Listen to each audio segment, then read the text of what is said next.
So, speaking of the protocol and the border issues, do you think that that's the reason for the violence that we saw over the past month or so, with people setting fire to buses and bins and throwing petrol bombs at the police? It was all a bit too 90s for my taste. But do you think the border is the legitimate reason for that happening, or do you think there's something else causing that? I think there's a great deal of frustration in so-called loyalist communities that feel that they have been marginalised and left out.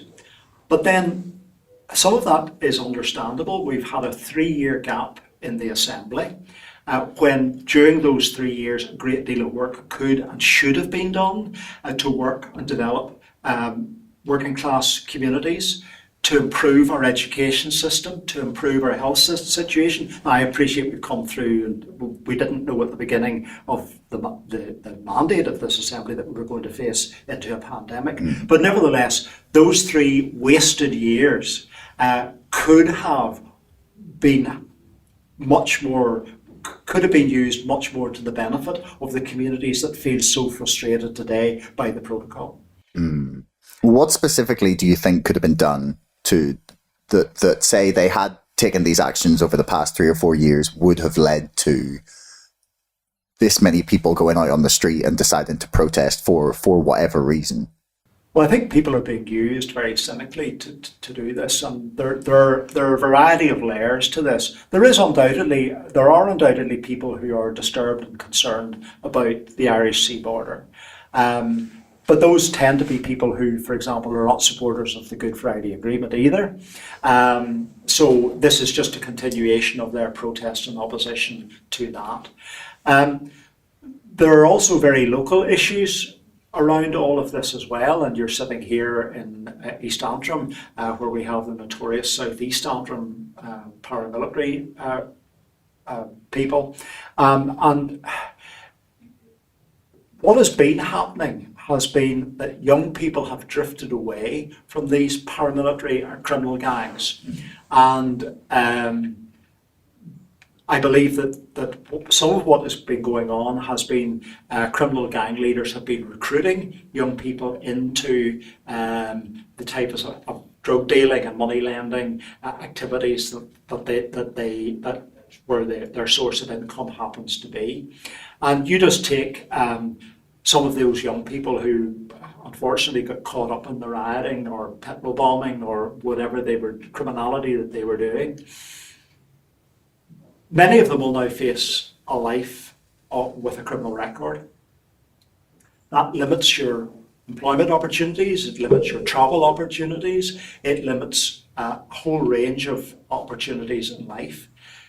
And it allows the drug dealer and the criminal gangster to knock your door and say, well, you're not going to have a good job, you're not going to have opportunities, but I can do things for you. If you come and work for me, if you will come and deliver drugs for me, if you will come and be my enforcer for 50 quid loans on a Friday night. So, unfortunately, we are seeing young people being drawn back into this type of criminal activity. And some of that's what's been going on. So do you think that the people that we see out on the street are genuinely concerned about the ins and outs of the Northern Ireland protocol or the border issue, or do you think this is just an excuse to lash out? I seriously doubt that, and you're right, it is a lashing out. Some of it is also to do with the lockdown and COVID.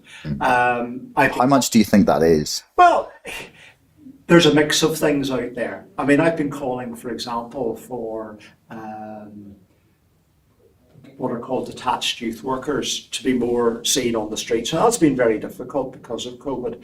But we, for example, here have had a number of issues around the railway line, where young people, for some reason, have decided that railway stations are good gathering points, and travelling on the line from as far away as Larne all the way into Belfast, getting off at stations, causing problems, have been problematic.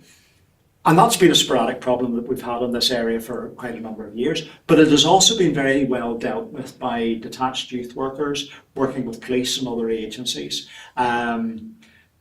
We've also seen traditional youth clubs and other youth activities, after school activities, none of those things have been happening during COVID. And therefore, there is a build-up of frustration in young people whose normal outlet will be everything from football to youth clubs to other sporting activities. Yeah, that's definitely been a tough thing for people who would. Yeah, most of those kids. I think someone commented that normally they'd just be playing football on a Friday night instead of Absolutely throwing petrol bombs. Yeah. So hopefully we get back to that. And we need to. I mean, I can see and testify to the advantages of that in this community. I mean, I live in Green Island, where we've got Green Island Football Club. There are somewhere in the region of 1,000 young people, boys and girls, come together on a weekly basis to play football, to enhance their soccer skills. It's a very big operation. All of the people who work as trainers and leaders in that work brilliantly with young people coming in to do that. It's a massive cross-community activity, and it just simply stopped during COVID. Now, I know they've done lots of social media and online stuff for the youngsters that are involved, but there is no substitute for being out on a 3 or 4G pitch, kicking a ball, extending your skills. Definitely not. Thanks so much for listening. If you enjoyed the show, please subscribe, follow me on Twitter, or sign up to our mailing list. Thanks a lot to our sponsor, ExpressVPN, the #1 most trusted VPN. Get lightning fast connectivity with servers in 160 locations across 94 countries. Keep your browsing privacy safe with ExpressVPN and get a 35% discount on 12 months of ExpressVPN when you follow the link in the description below. Don't forget my book is now out and available to order on Amazon and on bookshop.org. That's Brexit, the Establishment Civil War. And most importantly, thanks for listening. We'll see you next time.